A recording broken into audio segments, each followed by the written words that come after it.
Warren Buffett के निवेश के रहस्य। अध्याय 1A। विश्व का महानतम निवेशक। तैयार हो जाओ, बफेट ने एक शरारती मुस्कान के साथ कहा।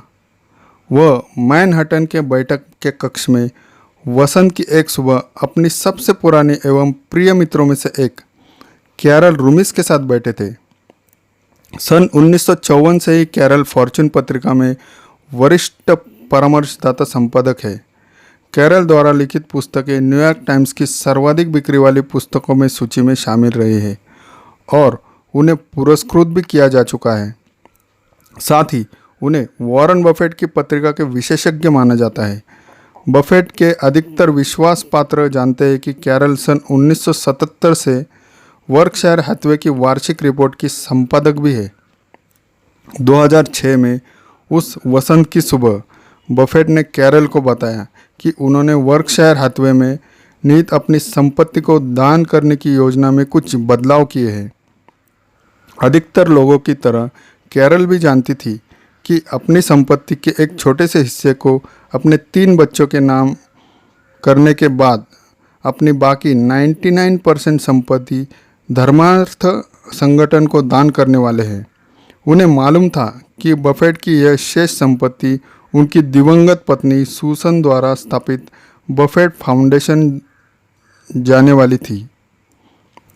पर अब बफेट कैरल से यह कह रहे थे कि उन्होंने मन बदल दिया था। उन्होंने कहा कि अब मुझे पता चल गया है कि मैं क्या करना चाहता हूँ, जिसके लिए अभी से शुरुआत करने में ही समझदारी है।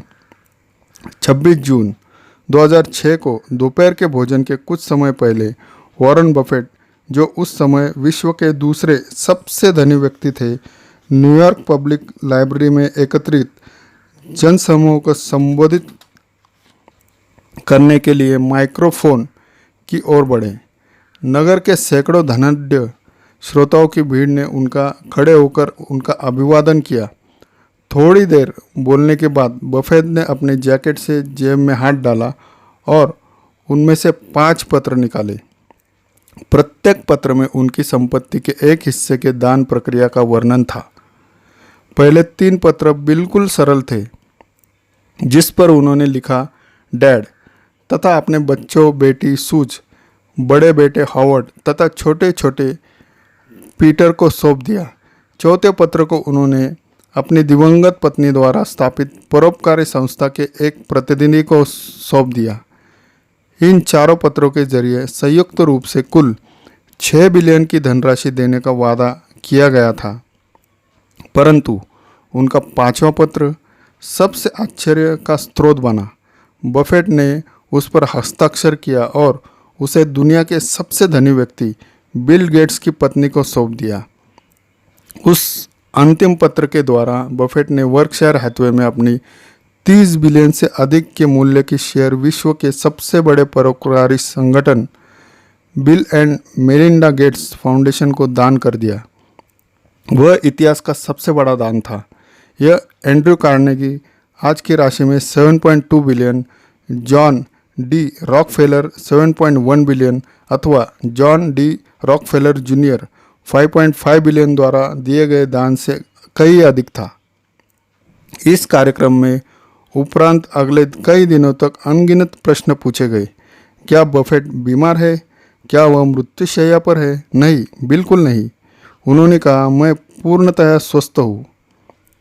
क्या उनकी पत्नी के निधन की उनसे निर्णय की कोई भूमिका है? हाँ, बफेट ने स्वीकार किया।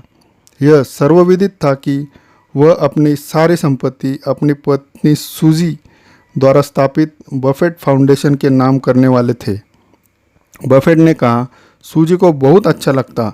वह अपने काम में बढ़ने को लेकर थोड़ा सा घबराई हुई थी, पर उन्हें ऐसा करना बहुत अच्छा लगता और वह बहुत अच्छे से काम करती भी। पर अपनी पत्नी के निधन के बाद बफेट ने अपनी सोच बदल दी। उन्होंने महसूस किया कि bill and Melinda Gates foundation बहुत बड़ा परोपकारी संगठन है, जो उनकी दान की सारी संपत्ति को परोपकारी कार्यों में लगाने में सक्षम है और इसके लिए उसे अपने संगठन में विस्तार करने की भी आवश्यकता नहीं है। बफेट ने कहा कि उन लोगों को मेरे पैसे का सदुपयोग करने के लिए अपने संगठन में कोई बड़ा बदलाव करने की आवश्यकता नहीं थी, जो बफेट फाउंडेशन को करना पड़ता, और इसी वक्त मेरे दान किए हुए पैसे का प्रयोग करना आरंभ करने में पूर्णतया सक्षम थे। यदि आप कोई कार्य होते देखना चाहते हैं तो अपने से अधिक सक्षम व्यक्ति से वह कार्य करवाना तर्कसंगत है। बफेट ने सदा की तरह तर्कसंगत निर्णय लिया।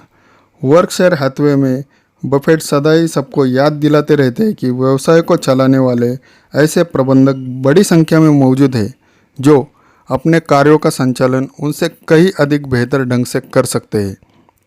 इसी प्रकार से Bill and Melinda Gates foundation लोकोपरोपकारी कार्यों का प्रबंधन उनसे कहीं बेहतर तरीके से करने में सक्षम है। बिल गेट्स ने अपने मित्र वॉरेन बफेट के विषय में कहा है, वॉरेन को केवल महानतम निवेशक की हैसियत से ही नहीं बल्कि विश्व के महानतम परोपकारी निवेशक के तौर पर याद रखा जाएगा। यह बिल्कुल सच बात है, पर हमें यह मालूम नहीं और भूलना चाहिए कि परोपकार के लिए अपनी संपत्ति का अधिकतर हिस्सा दान देने में उनके अद्वितीय निवेश कौशल का परिणाम है। जब उन्होंने मेलिंडा गेट्स को पत्र एवं 30 बिलियन का चेक सौंपा, तब तुरंत ही मुझे 50 वर्ष पहले उनके द्वारा हस्ताक्षरित 100 के उस चेक की याद आई जिसे उन्होंने बफे पार्टनरशिप लिमिटेड के प्रारंभिक पूंजी निवेश के तौर पर दिया था। बफेट सदा से ही कहते आ रहे हैं कि वह अपने भाग्य के कारण ही इतनी सफलता प्राप्त कर पाए हैं। वह कहते हैं कि 1930 में उनके संयुक्त राज्य अमेरिका में जन्म लेने की संभावना लगभग 30 में से 1 थी। वह स्वीकार करते हैं कि तेज धावक नहीं होने के कारण वह फुटबॉल खिलाड़ी नहीं बन पाए। उनमें संगीत वाद्य यंत्र बजाने की अल्प ही प्रतिभा थी, अतः वह संगीत कार्यक्रमों के वायलिन वादक नहीं बन पाए। पर उनकी बुद्धि में आरंभ से ही ऐसे गुण थे जो उन्हें एक पूंजीवादी देश में अपार सफल बना सकते थे।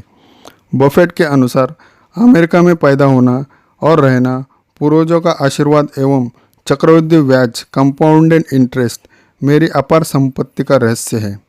वह कहते हैं कि एक ऐसे देश में रहना मेरे भाग्य में वृद्धि का कारण है जिसकी बाजार व्यवस्था कभी कभार कुछ विकृत परिणाम देती है, परंतु समग्रतः यह देश हित में कार्य करती है। अपने विनम्र स्वभाव का परिचय देते हुए बफेट अक्सर हमें स्मरण कराते हैं कि वह एक ऐसी आर्थिक व्यवस्था में रहते हैं जिसमें एक सैनिक को मेडल द्वारा, शिक्षक को बच्चों के अभिभावकों की ओर से लिखे गए धन्यवाद पत्रों द्वारा तथा अपने सही मूल्य से कम मूल्यांकित किए गए शेयरों में निवेश करने वाले को अरबों डॉलर द्वारा पुरस्कृत किया जाता है। वह इसे भाग्य का खेल मानते हैं। हालांकि यह बात सही हो सकती है, परंतु मेरे विचार से बफेट ने अपना भाग्य स्वयं बनाया है और बफेट की इसी कहानी को मैंने इस पुस्तक में प्रस्तुत करने का प्रयास किया है। अगला चैप्टर 1B व्यक्तिगत इतिहास एवं निवेशक के तौर पर शुरुआत जल्दी लाएंगे। आपका दिन शुभ हो। धन्यवाद।